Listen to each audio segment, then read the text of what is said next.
So there is no question. The 9/11 attack was an inside job. Okay, but the truth, as you suggest, Bill, is 9/11 obviously an inside job. I'd like to know if you guys are going to pursue the violations that have been made against our Constitution by the present administration and restore the Constitution to its rightful place in our society.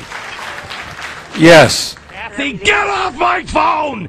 Get off my phone, you little pinhead! What Jeff has said sounds like something that I would expect to read in 1984. You know, how much more control can they have? How far is he prepared to go to undermine the civil liberties? To stop terrorists killing people in our society. To protect our civil liberties, you're going to undermine them. Actually. The following message is brought to you by TalkSport and the Anti-Terrorist Hotline. The man at the end of the street doesn't talk to his neighbours much, because he likes to keep himself to himself. He pays with cash because he doesn't have a bank card, and he keeps his curtains closed because his house is on a bus route. This may mean nothing, but together it could all add up to you having suspicions. We all have a role to play in combating terrorism.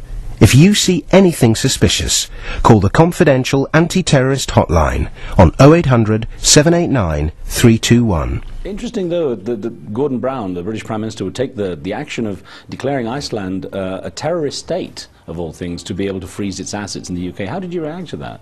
You could even classify that as financial terrorism. I can assure you, because my nation has a long memory, that Gordon Brown will be remembered in Iceland for centuries. Do you want the puppet on the left or the puppet on the right? Yes, you guys go slightly crazy when you compromise personal morality for political gain. Hey, how was your time on the Rothschilds' yacht?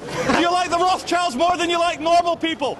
George Osborne, isn't it great that you have a country of 70 million people where 7% control all the land? Are you related to the Queen, sir? 2.5 million pensioners live in poverty in this country. That's not the NPC figures, that's government figures. And that is growing by 800 a week right now. The director of the CIA claims that there are 400 members of Al-Qaeda left in Afghanistan. You need 150,000 people at $1 billion per soldier per year, which is what it costs. When a Colin Powell comes out and says things like we shouldn't torture and we should close Guantanamo. No, I don't get hurt because we don't torture. Stephanie, why would George W. Bush not relent whatsoever on torture? I really do wonder sometimes what we're becoming in this country. The question is this: should Congress pass a bill giving retroactive immunity to President Bush for possible war crimes? I don't know anybody that I can think of who has contended that the Iraqis had nuclear weapons. And we believe he has, in fact, reconstituted nuclear weapons. Saddam Hussein is determined to get his hands on a nuclear bomb.